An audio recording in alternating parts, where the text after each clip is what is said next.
Pitama. You're a grandfather, right? Have to hide your identity, you know. Any questions? Comments, no questions. Okay. I have a question. Someone asked me about. I don't know how I ask question or answer. Let's see. I'll dive into it and see where it goes. Someone asked me a question. We see in the devotee association of Vaishnavas that there seems to be a dichotomy between devotion and behavior. Although there shouldn't be, because devotee is one who's recognized by his behavior. It's called Vaishnava sadhya. And Lord Chaitanya was particularly strict about behavior and wanted his followers to be known as having very good behavior. He would always quote the verse from the third canto of Bhagavatam. Satikshra Krunika Surya Sarvatayana Ajata Shatra Sarva Sarabhushanam. That the bhushanam, the ornament of a sadhu, is behavior. So we don't wear fancy jewelry, or we can also wear fancy jewelry, that's okay. But the real ornament is behavior. Humility, compassion, tolerance, respect, proper loving dealings, not cruel behavior, not vicious behavior, not violent behavior. So I said so that's the ideal Vaishnava, is properly behaved. Sanatana Goswami glorified Haridas Thakur for two qualities, behavior and preaching. He knew tattva, he knew siddhanta, and he knew sadhya. And Krishna himself says that behavior itself is siddhanta. What's the verse from Gita?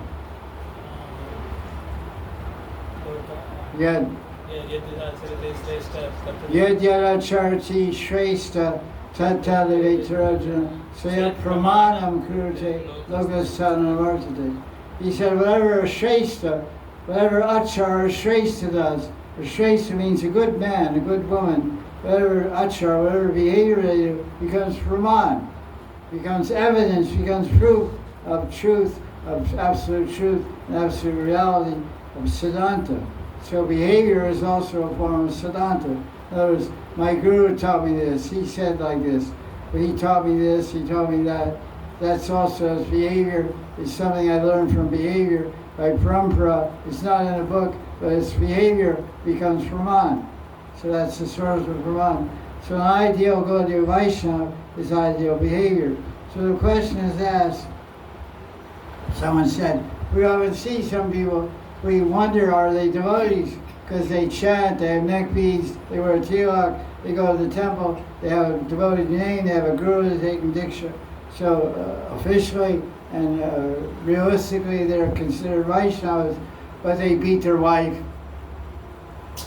They slap their wife, they beat their wife, they curse, maybe they do wrong deeds, they sell drugs, they smuggle heroin or cocaine to Europe to make money, live in Vrindavan, all kinds of crazy things go on.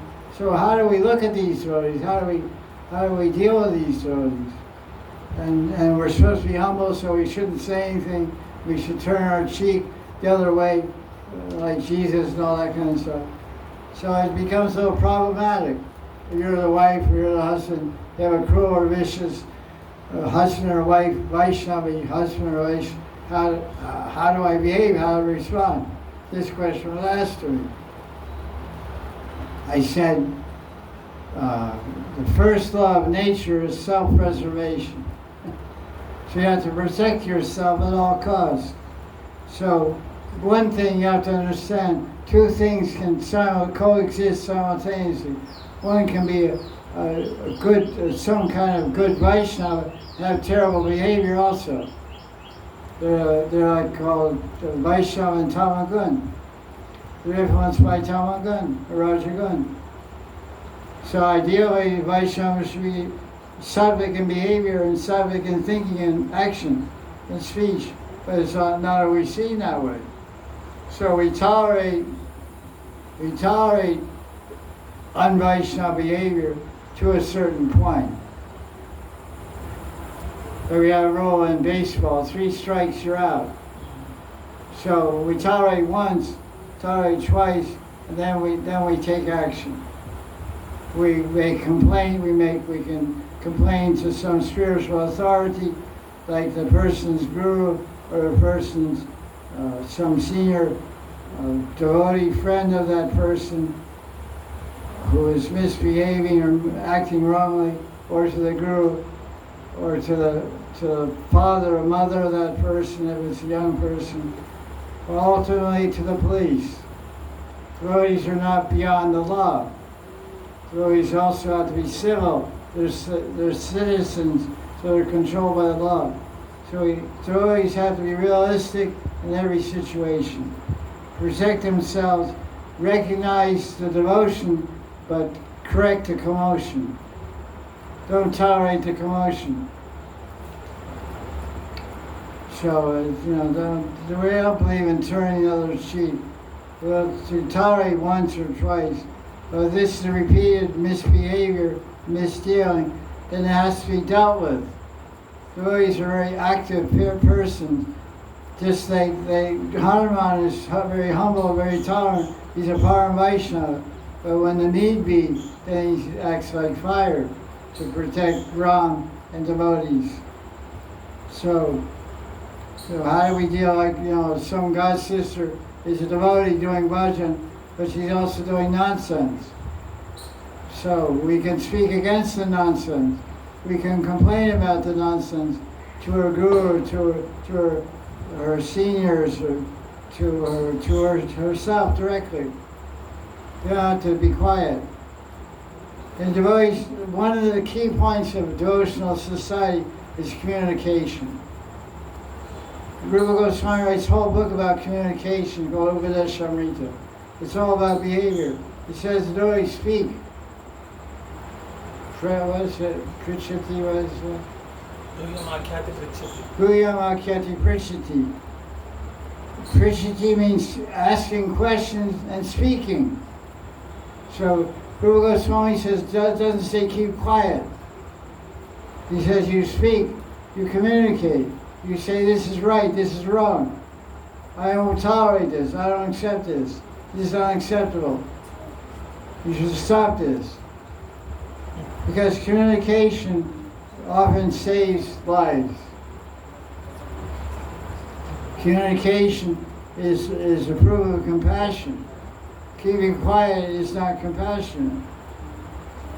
There's an art of communication, there's a style of communication, which should always be backed with compassion, love, and care to help and improve the other person, not to diminish, to belittle, diminish, or degrade the other person. That is not Vaishnava. Vaishnava is known as Kripa Ambudhi. Vaishnava, Ambudhi means ocean, Kripa means mercy. So Vaishnava becomes expert in interpersonal dealings. Forget about motivational speaker. Become an empath. Become a compassionate healer of injured hearts. That's more required in this age. Be a compassionate healer of injured hearts.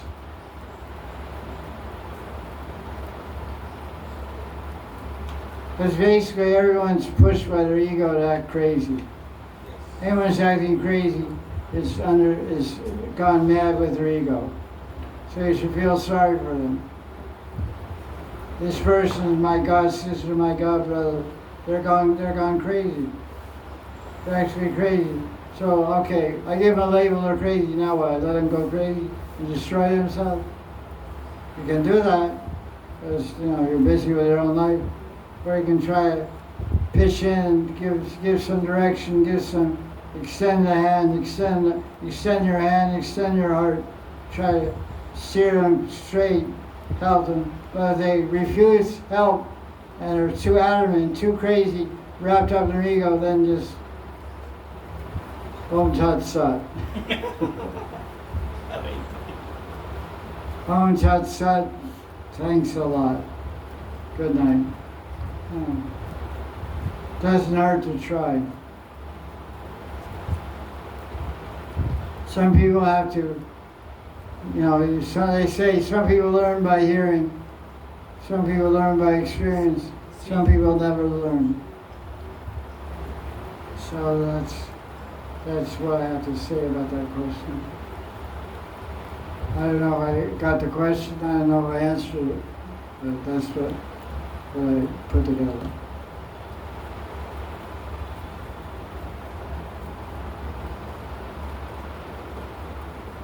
Any other question? Any other question? Yes, Guru. Okay, I'll wait. Here it is. Okay. So, turn on. Let's turn on. Turn on. Off. No, I mean the square button is off. You turn this button on. Things about 3 years old, the buttons are all loose now. Oh, the touch button. Yeah. What? No, wait. Yes. Sorry. We were reading about Ajamil, and that he was also Jivan Mukta because of his samskaras and Prarabdha karma. Therefore, he was still acting, not very nicely. So, a lot of us coming from the West, we're not acting very nicely, but by Lord Chaitanya's mercy, we come to Shrikanta Bhakti, right? And we're getting so much great mercy. But sometimes would that be a reason why these previous samskaras, his previous behavior, we still see that? What's your question? I can't answer. He'll tell the question. So, Ajamila, he is acting based on his previous samskaras. Is it the same case with normal devotees? Like, because they also chant once. Okay, the question is asked about Ajamil. Jiva Goswami said he chanted Narayan's name so he was free from all his sins, past, present, and future. But he was still, so people ask how come he kept sinning if he's all free from sin and free from samskara, free from tendency to sin. So Jiva Goswami said he's carrying on by his samskaras. So he has... The question is, he is asking? Yes, that's what I know. What is the question?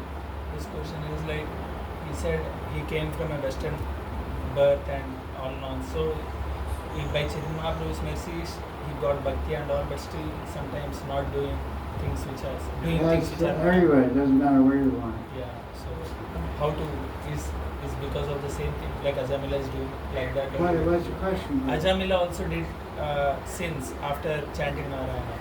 So we are also doing like that only. The question is it analogous? Right, is it relating to that, the understanding of Ajamil's behavior, and then you're talking about devotees today that, their behavior isn't, in sync with bhakti. Yeah.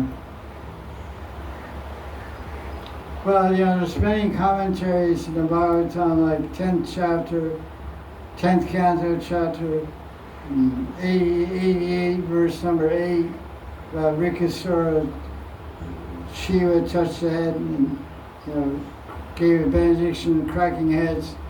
That commentary there, and also 10th canto, chapter 14, story of prayers of Brahma. Commentaries of Vishnu says there's no karma once the devotee takes diksha. There's no karma. Doesn't say east or west, it says devotee. And there's no karma. Everything that happens to the devotee is happening by the mercy of Krishna. Or Lord Chaitanya, if you want to say. Is that what you said? No, I just, I made a comment, everything's perfect before, we were talking before the class. I just say that what you were reading, about Ajamil had anything to do with what you brought up with devotees, east or west? Because maybe all devotees, Yeah. not all devotees, but from everywhere they're doing these kind of activities that you mentioned. So Well, yeah, but sometimes these things are a little confusing because previous to this, he said Bhakti destroys all samskaras. So, as the tendency of these spiritual books, we see some apparent contradiction. Because previous is, he said Bhakti destroys prarabdha samskaras. And then now he's saying that the jhana is going on as previous samskaras. He's doing Bhakti by chanting Narayan. So a lot of things don't add up. That's why he's bringing that up. Yeah, no, I sort of, by bringing it up, you bring up the idea. So basically, there's different lines of thought because the Acharya is different in their commentary. But I think the main point about Bhakti is to look for the devotional strain. Every argument, every philosophical understanding should be connected to the principle of devotion and love. This is the main thing. So, what principle, what law, what principle, what story emphasizes and brings out the principle of devotion, bhakti, bhav, and prem, that's what we should run with. So I'll explain more specifically. The principle that's our samskaras, that's our previous samskaras making act sinful, that's not so much bhakti. But the principle Vishnu is emphasizing, and also Lord Chaitanya in Antilila, he said once you get diksha, you have a chidmaya deha. That's in Antilila chapter 4, verse 192, 193. He says, diksha kali chidmaya deha. At the time of diksha, you get chidmaya deha. And that chidmaya deha is Sri Krishna. To think the body of the devotee's material is called a prakrita deha. It's not material anymore. So not material means no karma, means no prarabdha karma. So the devotional principle that Vishnu is emphasizing, it's all mercy of Krishna. It's not my karma. Krishna wants me to do it. It's Krishna making me fall down this way, that way, doing this nonsense, that nonsense. But ultimately he's going to save me. I'm not going to give him up. He's testing my devotion. He's testing. So I failed the test, but I'm going to pick myself up and keep going. That's what he wants to see. He's giving you the test, and he's giving you the power to overcome it. Are you going to overcome it or fail? That's a play of love. So I'd rather be thinking that I'm a yo-yo in a lover's hands. I'm a yo-yo in my lover's hands. I have a girlfriend. Say I have a girlfriend. I turn into a yo-yo. You know yo-yo? I say, okay, I'm a yo-yo. Because most men are like that. And she's going to let me go down. Let me go down. Okay, go down. Come up. Go down my back. Go. So a yo-yo in Krishna's hands. There's a famous Indian singer named Yo-Yo Singh. Honey Singer. Yo-Yo Honey Singh. Yo-Yo Honey Singh. He's some Sikh guy or something. Yo-Yo. Famous singer, you know. Honey Singh. Yo-Yo. So not Honey Singh, but so when I get into these like contradictory ideas, I always try to go with the flow of devotion and bhakti. That's why I like Vishnu, and because this idea, because entertaining that the devotees and karma and astrology, you know, I don't buy into that whole thing. I don't buy into it. I don't want to put my energy there. I don't want to be giving any. I don't want to pump up the tire of karma in relation to bhakti. I think bhakti is supreme and liberating and purifying, elevating, and once you're a devotee forever. So it's just a matter of counting the days till I darshan on Krishna. I'm going to get darshan on Krishna. I'm going to get darshan Radha first, then Krishna. I'm just counting the days. This thing comes, that thing comes. That's okay, Krishna. No problem.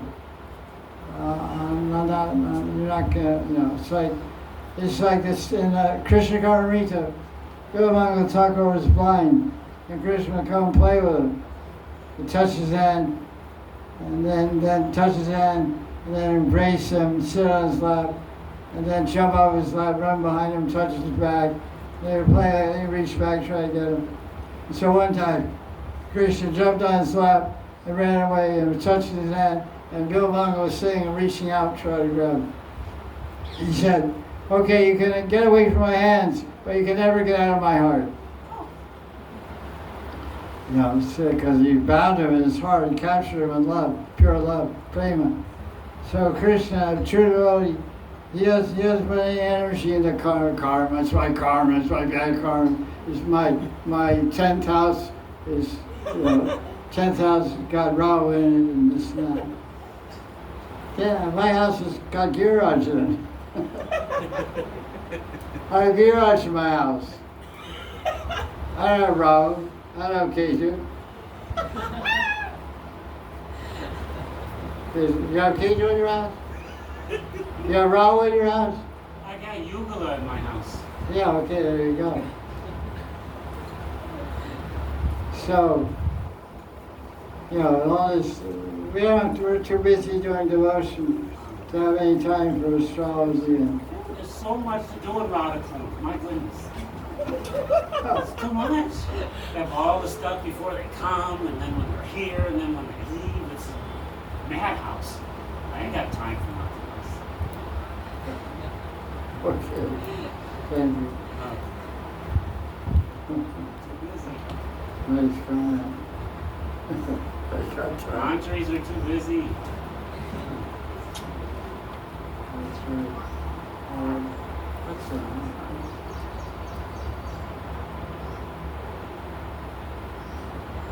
Let's go to 0.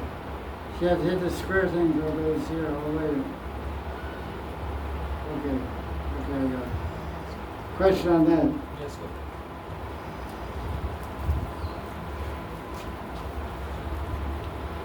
What role does tapasya play in the life of a devotee? What role does tapasya play in the life of a devotee? What's that verse? Devotees, what you mean? How's it go? How's it start? Nayam deho deha vacham. Dayam deo deyam vajam niloke kastanaham arate vidvujam ye tapodivyam pushakayena sattvam brahmasokyam Shuddhyad yasmat brahmasokyam brahmasokyam anantam. Shuddhyad yasmat Shuddhyad brahmasokyam tvanantam. It's one of Prabhupada's favorite verses. It's Prabhupada's teaching about Rishabhadeva. over Shavali, 5th canto, yeah. He said, you got this human life, don't be like a pig. Soul eating pig. Vidvujam, vidvujam. Vidvujam means soul eating pig. Vidvujam ye. You should do tapasya, tapodivyam, transcendental austerity. What is transcendental austerity? No. That's sadhana. Shravanam, Shravanam Kirtanam. Namadindata. Mahaveda Bhakti, that's Bhakti sadhana. It's not tapasya. What is tapasya? Right, because what else? Brothers, Janmashtami. Janmashtami Vrata, Rasi Vrata, Agarvav Titi, Tiruvav Titi, Kartik Vrata, Magmas Vrata, Adhik Vrata. These are called tapasya. These are the tapasyas we do in Vaishnava culture. They're described in Hari Bhakti Vilas by Sanatana Goswami, compiled by Gopal Goswami. So, tapasya is necessary because it's the order of Krishna. Human life means tapasya. There's 4 limbs of Dharma. Satyam deya tapasya. Satyam dayam tapasocham. Satyam dayam tapasocham. Satyam truth, dayam compassion. Tapa austerity, socham clean body, clean mind, clean whistle.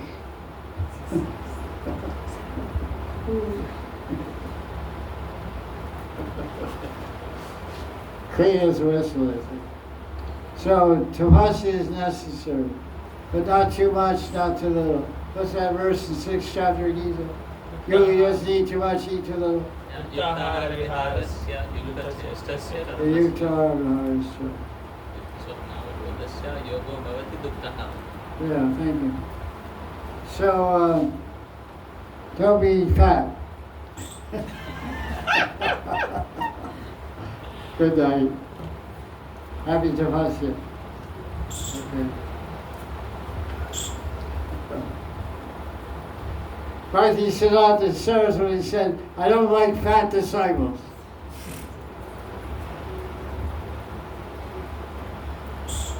They're okay, I mean, I don't mind.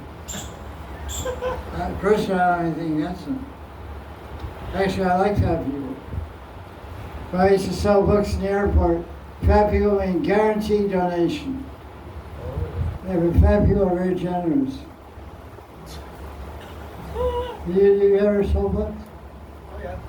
I never put that together though. I would have targeted them, I think, more. How many years you did? 3.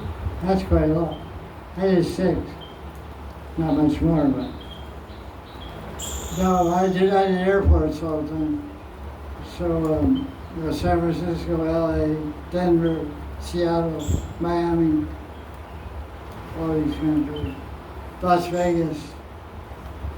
And fat people are, they say fat and jolly. Fat people are always best. Fat people are bikers.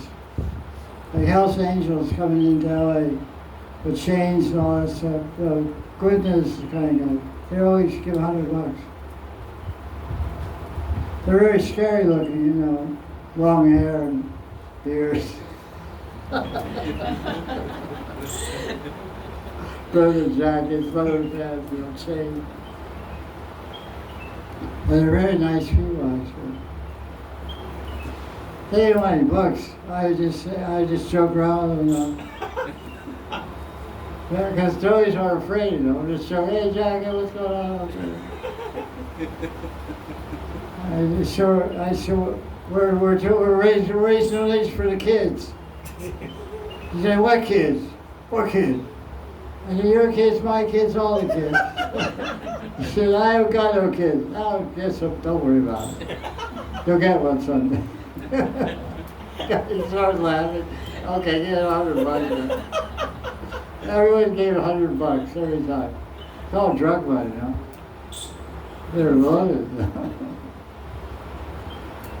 Fat people are cool, huh? They said, hey man, you came here for health you came here to the movies, man? What are you talking about? We have so many lives, Well, it's not recorded, that's good. Okay, what's the question? Any question, that question? Next question. Another one? Yeah. 3 are there. Short. Okay, that's one more. I didn't put on the, okay. In a class in 2022, you quoted Bhagavad Gita 16 chapter 23rd verse about Shastra being Praman. But in the same class you said that your Gurudev said that Madhavendra Puri is a gopi, even though it says in Gaura Ganodesh Deepika that he is a tree. How do we understand what is the higher Praman, the words of the Guru or the words of Shastra?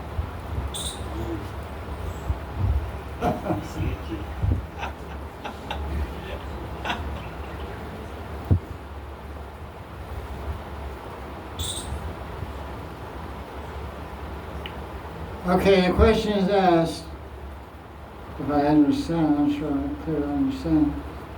It's about Madhavendra Puri, who Gorganadesh Deepika is written, compiled by Kavi Karnapur, who's initiated by Srinath Chakravarti, who's initiated by Waitaru. So Kavi Karnapur is an Waita Parivar, Gaudiya Vaisnava. In the book Gorganadesh Deepika, he used the phrase Kachit Ahu. Kachit Ahu. And Kachit Ahu means some people say. He uses this phrase about 37 times in this book. Because the identity of many of the parishads is not black and white. So, for example, Kavi Karnapur, who is his father? Shivananda Sen. Shivananda Sen is his father. He's an eternal associate of Lord Chaitanya. So one verse he says, so-and-so, my father Shivananda Sen says so-and-so is so-and-so, but I say he's so-and-so. That's an example. So even he differs with his own father who the identity is. So what's the Praman? Shivananda Sen or Kavi Karnapur? So Praman is not fixed on identities. In the book Ganesh Divika, Kavi Karnapur says that Madhavendra Puri is a 12 rickshaw tree. But that's a metaphor. You have to look at all the verses describing that, because he says he's a Kalpavriksha tree, and the fruit of the tree is Mahaprabhu. So that, by your logic, that means Madhavendra Puri is a tree, and Madhavendra Puri and Chaitanya is a fruit. The siddhis through the Lord Chaitanya is a fruit. And the siddhis through Madhavendra Puri is a tree.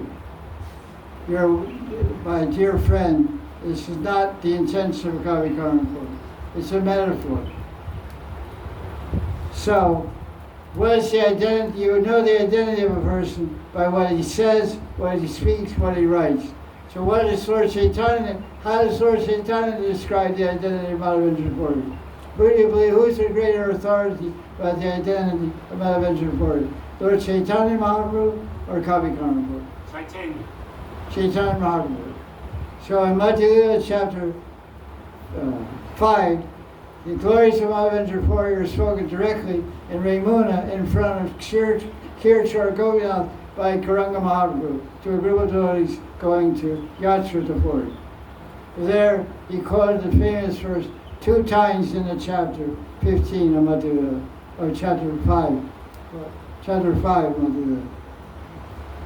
I dina dhyardanate matranath kadavalokyase Hridayam tadaloka Hridayam Tvadaloka kartaram Tvadaloka kartaram Katram Brahmyati Kim Karomya. Brahmati Kim Kromyam. In this verse, at the time of leaving his body, Madhavendra Puri is in Mahabhava Radharani. He's slowly in Gopi Bhava. He's praying, it's the prayer of Radharani when Krishna went to Mathura. I dina jardanath maturanath kadavalokyase. I can't see you now. Now you were Vrindavanath, you were Radhanath, now you're Mathuranath. Hridayam Katram, my heart is breaking. Katram means breaking, crushed. You're crushing my heart in separation. Kim Kromyam, what can I do now? How can I serve you? What can I do? I'm bewildered, Brahmyati. I'm totally bewildered in separation. This is 100% Gopi Bhava. This means that Madhavendra Puri is a Gopi. As a Gopi through in Krishna Lila. He was in Madhurya Ras, his Sairati is Madhurya Ras, and who is this, and who is Madhavendra Puri? He's in Gaudiya Madhva Sampradaya. He's Sannyas in Advaitin Sampradaya, got the name Puri, but the name Madhavendra is the name of Krishna, and that's his Vaishnava name in the Brahma, what do you call it? The Madhva Sampradaya. Madhavendra Puri's disciples who? Ishwar Puri. Ishwar Puri. Advaita Prabhu. Nityananda Prabhu. No, Advaita Prabhu. Advaita Prabhu is the disciple of Madhavendra Puri. He got initiated in Advaita. Mahaprabhu got initiated by Ishwar Puri in Gaya. Advaita Prabhu got initiated by Madhavendra Puri in Shantipur. Shantipur, yes. The guru of Nityananda is Lakshmipati Tirtha, who is in Madhva Sampradaya. So Madhavendra Puri is a big personality.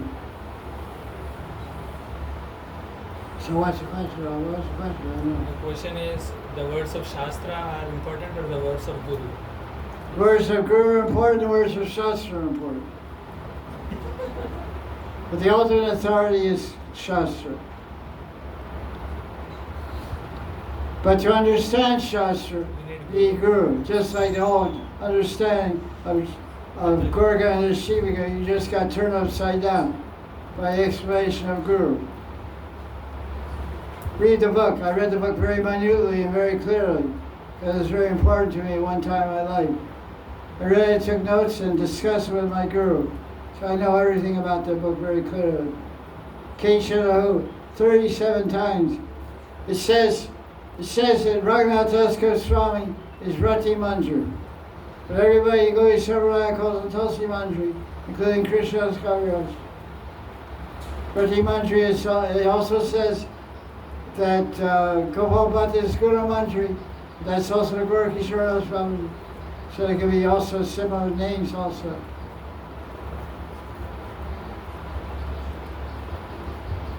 Generally, Guru always backs up everything by Shastra. But ultimately, the individual disciple will follow Guru over Shastra. That's also a fine point. But a true Guru always represents Shastra. Because a disciple without Guru cannot understand Shastra, you cannot understand Gita, you cannot understand Bhagavatam. That's told in Chaitanya Charitamrita. Sri Damodar told someone, who did he tell, to go study Bhagavatam? Sri Damodar told Balabhacharya or Lord Chaitanya, said you should go study Bhagavatam with someone who knows Bhagavatam. Because Balabhacharya met with Chaitanya Maharaj according to Gaudiyas. I don't know if all was accepted. And Lord Chaitanya, they had some disagreement. He said you should study Bhagavatam at the feet of someone who knows Bhagavatam. Like Gadadhar Pandit. That's what Lord Chaitanya did. He studied Bhagavatam at the feet of Gadadhar Pandit. Important. Another question? You said one more? Or? Two more are there. Okay, wait, let me see.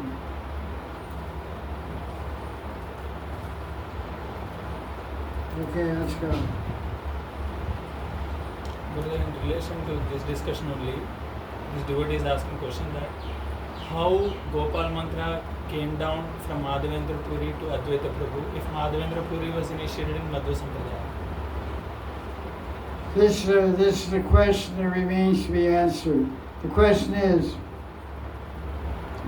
if Madhavendra Puri, Madhavendra Puri is in Madhva Sampradaya and Advaitacharya took Diksha from him, how did Advaitacharya get the Gopal mantra from Madhavendra Puri?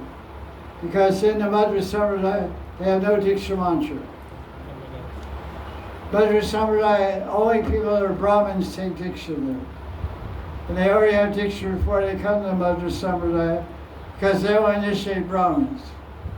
Brahmins, the Diksha mantra is called Brahman Gayatri. Bhurabhavasva, everyone knows that. So they get that from their father at 11 years old. So there isn't any other mantra in Sampradaya. So this is a question that has no answer.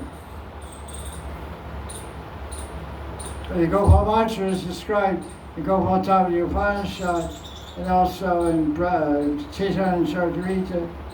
So Chaitanya, it's described in Chaitanya Bhagavat that Chaitanya Maharaj got the 8 syllable Gopal mantra from Ishvara Puri, who was also in Madhva Sampradaya.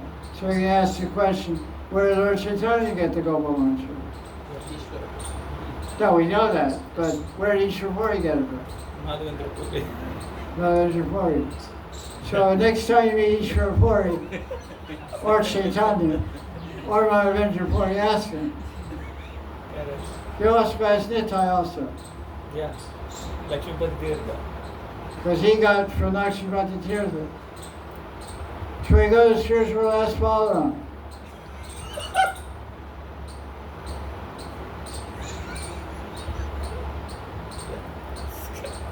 That's a very smart question. I already asked my guru that 20 years ago. He gave the answer I'm giving 20 years now later. This is a very interesting question. The answer remains to be found. Quote, unquote. So look for it. I'm too busy chanting it. My Gurudev gave me a mala and said chant at least one round of this mantra every day. 108 times.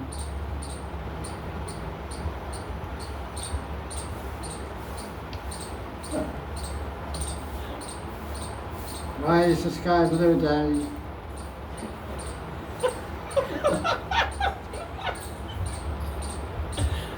I don't know that. Because Krishna's blue, I think. Okay.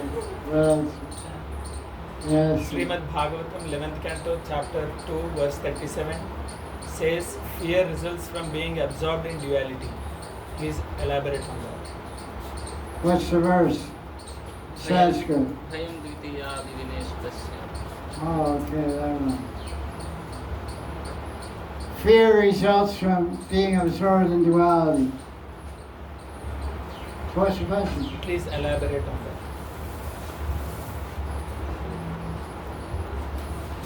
Duality means two.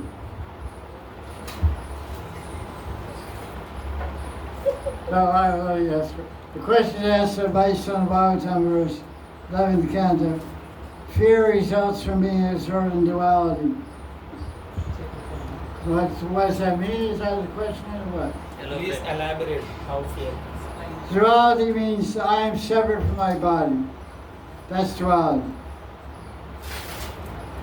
So, being absorbed in duality means to be absorbed, being not absorbed in spiritual reality. Duality is the whole material world. What's the verse in 7th chapter of Gita, verse 27? Each iteration is samutena. Each situation is samutena dvandva mohina bharata. Sarva bhutani sammoha. Sarva bhutani Sammoham. sammoha. He says, everyone born in this material world is absorbed in duality, which arises from Ichha and dvesha. desire, Ichha and dvesha. Desire and hate. Ichha and dvesha. Desire and hate. So if we have any desire, or we have any materiality in us, then we'll be fearful because we're not identifying with the eternality of the Atma that we are. We're Jivatma, made Jivatma one. We're spiritual beings. We don't die. So fear results from the material world. Thinking there's duality means birth and death. Day and night. There's no duality in spiritual reality. In spiritual reality, there's no duality. There's just light and love and seva. And it's all eternal. The soul is eternal. Krishna is eternal. The Lord is eternal. There's no time there. There's no space there. There's no duality there. It's endless, infinite. It's above, it's below, it's inside, it's outside. It's everywhere. So that means ignorance. Ignorance is the cause of fear. Duality is ignorance. This material world is based on ignorance. Duality. Beginning and end. There's no end to the material world. It's eternal. Maya Jagat is eternal. Spiritual world is eternal. Time is eternal. Is it not? These are the facts. So anything less than that is duality. Time is eternal. Material world is eternal. We've been in the material world eternal time. We're eternal. Anything other than that is illusion, is ignorance, is the cause of fear. I'm eternal. What's the fear? No fear. You have knowledge, realize eternality and identity of the spiritual identity. There's no more fear. Right? What's the duality in Vrindavan? Every tree, that's what it says in Vrindavan Maharaj, 17th chapter, 83 and 84. It says, until, this famous verse from Ananta Swami, until and unless one can see, is that a monkey? No. Until and unless one can see every living entity in Vrindavan as possessing a Satchidananda body, we will not realize the spiritual perfection. of getting Krishna prema. So living in Vrindavan means every dog, every monkey has a siddhanta. This siddhanta monkey just ripped my clothes. This siddhanta monkey just broke the mirror off my car. The Satsang dog just peed on my motorcycle. Monkey. I know, monkey. Okay. Yeah, we had waterfall on the veranda the other day. We got delivered. And I heard a boom. I went out, the monkey pushed it off the veranda and broke it, hit the ground, broke it, and got all destroyed. Around chasing. Big bottle, you know. Try to leave it.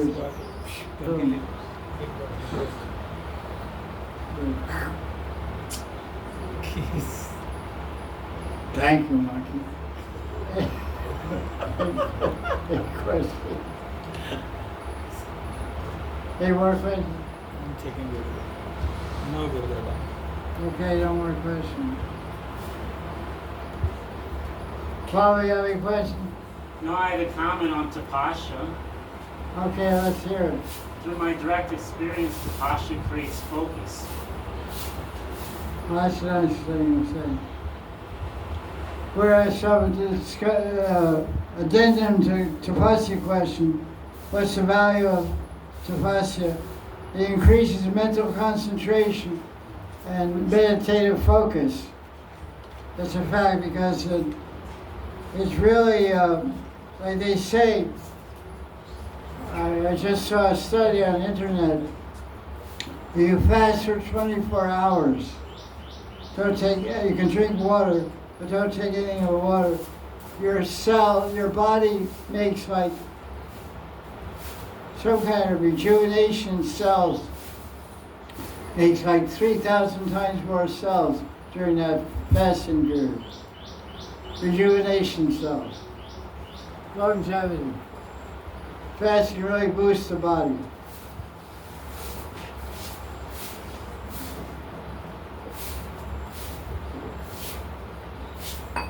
Fasting is very, because they also say when you fast, the brain has time to clear all the dead files, you know, clean the hard drives, that kind of thing. Fasting is very healthy. Tapasya is very good. Short fast, 1 day, 2 days. Not like King Ranti Day. 48 days. We studied yesterday. King Ranti Day fasted without water for 48 days. The king. All glories. Okay, that's it. Jaya Jaya Sri Radhe. Prasad.